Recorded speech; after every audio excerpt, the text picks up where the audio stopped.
Извънредни новини! Хората притесниха ли се, като чуха, че не влизаме в еврозоната? Сега ще зададем въпроси на някой непознат минувач. Дядо Данио, изчакайте, искам да ви задам един въпрос. Момче, кажи къде сме и защо ме викаш тук в този страшен салон? Къде сме, бе?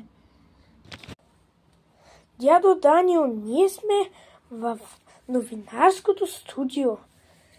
Сега ще ти задам един много важен въпрос. Той е свързан с политиката.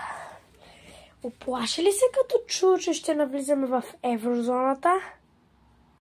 Разбира се, че се оплаших, момче.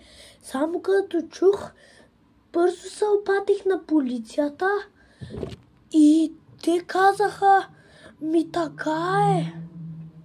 Това възможно ли в България да махат българския лев?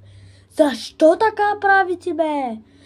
Например, много хора в правителството така направиха. Ама защо? Не ги разбирам. Те с работи не са за мен.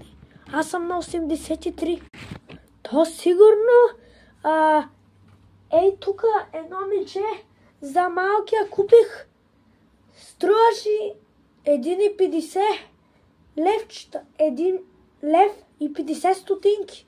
Сигурно сега ще струва 1 евро и 50 цента това мече.